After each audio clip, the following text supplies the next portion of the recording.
പ്രവാസ ലോകത്തെ വാർത്തകളും വിശേഷങ്ങളും അതുപോലെ മാറി മാറി വരുന്ന നിയമങ്ങളും നേരത്തെ അറിയാൻ ഈ ചാനൽ സബ്സ്ക്രൈബ് ചെയ്യൂ. അടുത്തുള്ള ബെല്ലൈക്കൺ എനേബിൾ ചെയ്യാൻ മറക്കേണ്ട. നമസ്കാരം, ഒമാൻ വാർത്തകളിലേക്ക് സ്വാഗതം. ഇന്ന് മെയ് 22. പ്രധാന വാർത്തകൾ. ഒമാൻ വിദേശകാര്യമന്ത്രി Sayyid Badr bin Hamad Al ബുസൈദിയും ഇറാൻ വിദേശകാര്യമന്ത്രി അലി ബഖരിയും ടെലിഫോൺ സംഭാഷണം നടത്തി. ഇറാൻ പ്രസിഡന്റ് ഡോക്ടർ ഇബ്രാഹിം റസിയുടെയും വിദേശകാര്യമന്ത്രിയായിരുന്ന ഹുസൈൻ അമീർ അബ്ദുല്ലാഹിയുടെയും നിര്യാണത്തിൽ സയ്യിദ് ബദർ അനുശോചനം രേഖപ്പെടുത്തി. ഇറാന്റെ കഠിനമായ ഈ സമയം രാജ്യത്തിന്റെ വേദനയിൽ പങ്കുചേരുന്നതായും ഒമാൻ വിദേശകാര്യമന്ത്രി പറഞ്ഞു. ടീം മബേല കുടുംബ കൂട്ടായ്മ CBSE പരീക്ഷയിലും മദ്രസ പൊതുപരീക്ഷയിലും ഉന്നത വിജയം നേടിയ വിദ്യാർത്ഥികൾക്ക് സ്നേഹസമ്മാനം നൽകി ആദരിച്ചു. ഇബ്രാഹിം ഹാജി നേതൃത്വം നൽകിയ പരിപാടിക്ക് മൻസൂർ പൂക്കോട്ടൂർ, സിദ്ദീഖ് തളിപ്പറമ്പ്, സമീർ കണ്ണൂർ തുടങ്ങിയവർ സംബന്ധിച്ചു. IT വിദഗ്ധൻ നംഷിർ കുറ്റിയാടി, ഹസനത്ത് ടീച്ചർ എന്നിവർ വിദ്യാർത്ഥികളുമായി സംവദിച്ചു. ഒമാൻ ഭരണാധികാരി സുൽത്താൻ ഹൈതം ബിൻ താരിഖിന്റെ ജോർദാൻ സന്ദർശനം ഇന്നു മുതൽ. ജോർദാൻ രാജാവ് കിങ് അബ്ദുള്ള രണ്ടാമൻ ഇബിൻ അൽ ഹുസൈൻ്റെ ക്ഷണപ്രകാരമാണ് സുൽത്താൻ്റെ സന്ദർശനം. ഇരു രാഷ്ട്രങ്ങൾക്കുമിടയിലെ ഉഭയകക്ഷി ബന്ധം ശക്തിപ്പെടുത്തുന്നതിന് സന്ദർശനം ഗുണം ചെയ്യും. പുതിയ സഹകരണ മേഖലകളും ചർച്ചയിൽ ഉയർന്നുവരും. നേരത്തെ ജോർദാൻ രാജാവ് ഒമാൻ സന്ദർശിച്ചിരുന്നു. ഉപപ്രധാനമന്ത്രിയും മന്ത്രിമാരും ഉൾപ്പെടെ സുൽത്താനെ അനുഗമിക്കുന്നുണ്ട്.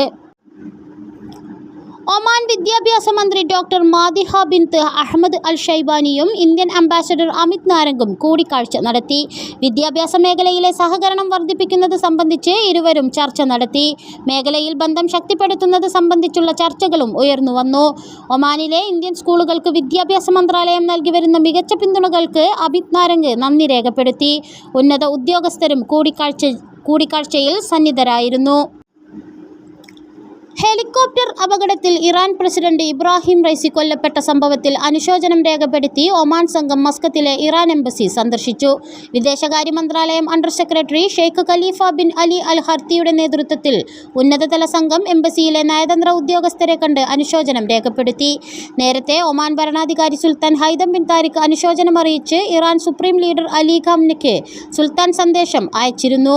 അസർബൈജാനിൽ നിന്ന് മടങ്ങിവരവെയാണ് ഇവർ സഞ്ചരിച്ച കോപ്റ്റർ അപകടത്തിൽ പ്പെട്ടത്. ഇറാൻ വിദേശകാര്യമന്ത്രി ഹുസൈൻ അമീർ അബ്ദുല്ലാഹിയാൻ, കിഴക്കൻ അസർബൈജാൻ പ്രവിശ്യ ഗവർണർ മാലിക് റഹ്മത്തി, കിഴക്കൻ അസർബൈജാനിലേക്കുള്ള ഇറാനിയൻ പരമോന്നത നേതാവിന്റെ പ്രതിനിധി ആയത്തുള്ള മുഹമ്മദ് അലി ആലുഹാഷി അടക്കമുള്ളവരാണ് അപകടത്തിൽ കോപ്റ്ററിലുണ്ടായിരുന്നത്.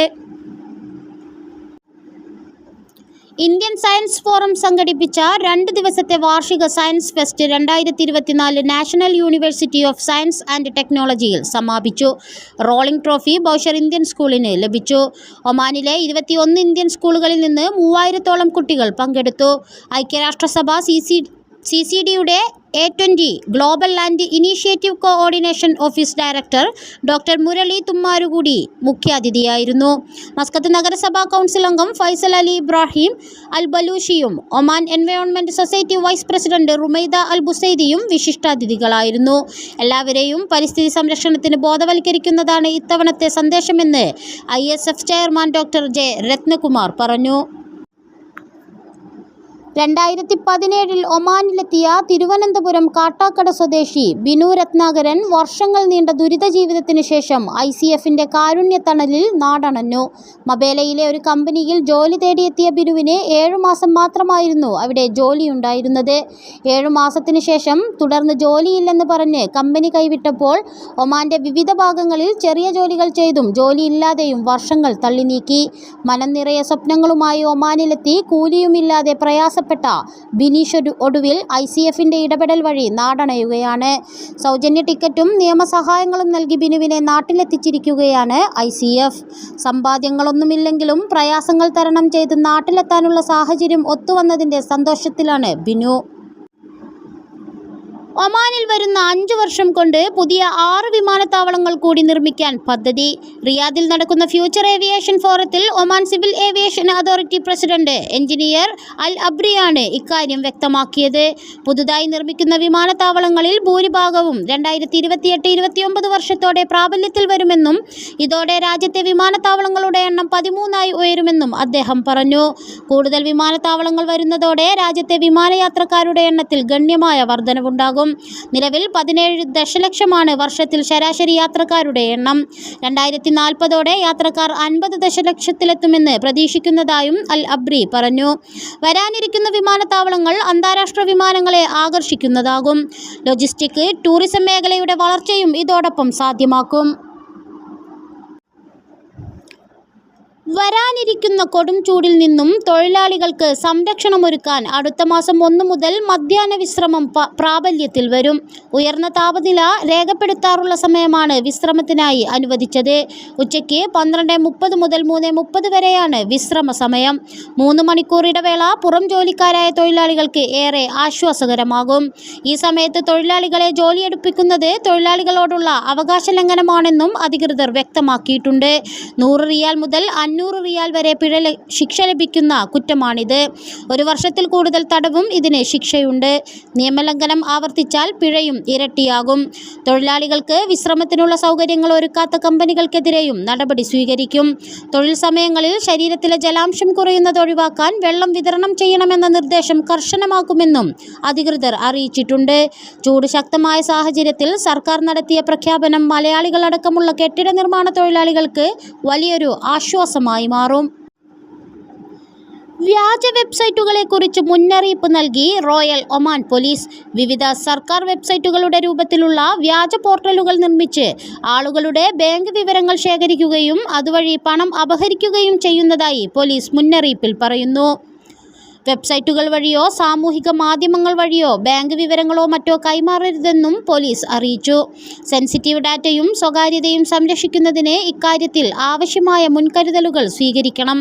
ഡിജിറ്റൽ മേഖലയിൽ ഉപയോക്താക്കളെ കബളിപ്പിച്ച് അവരുടെ വ്യക്തിഗത വിവരങ്ങളും മറ്റും നേടി ഇലക്ട്രോണിക് തട്ടിപ്പ് വർദ്ധിച്ചു വരുന്ന സാഹചര്യത്തിൽ കൂടിയാണ് അത്തരം തട്ടിപ്പുകാർക്ക് ഇരയാകാതിരിക്കാൻ ജാഗ്രത പാലിക്കേണ്ടതിൻ്റെ പ്രാധാന്യം അധികൃതർ ഊന്നിപ്പറയുന്നത്.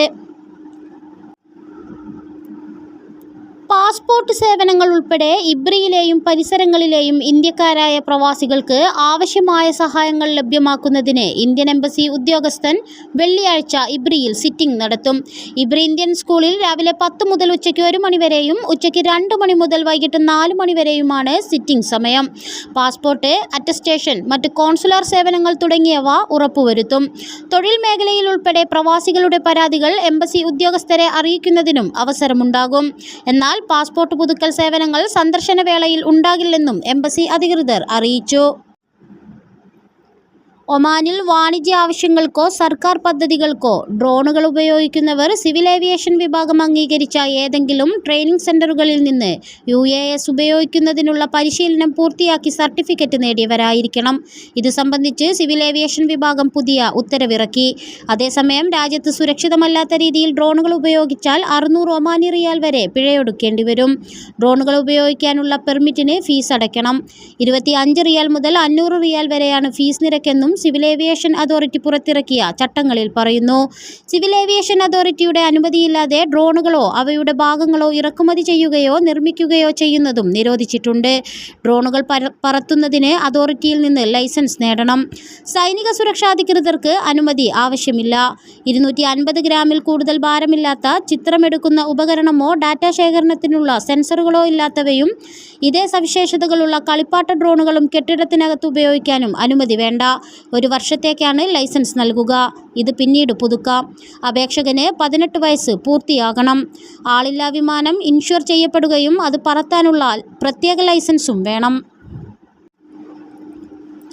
ഇൻകാസ് ഒമാൻ ദേശീയ കമ്മിറ്റിയുടെ നേതൃത്വത്തിൽ ഇന്ത്യയുടെ മുൻ പ്രധാനമന്ത്രി രാജീവ് ഗാന്ധിയുടെ 33ാം രക്തസാക്ഷിത്വ ദിനം ആചരിച്ചു.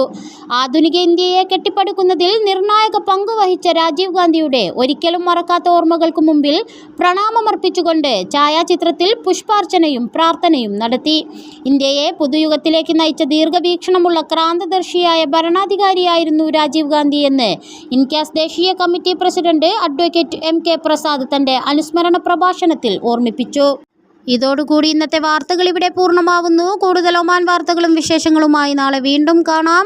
നമസ്കാരം.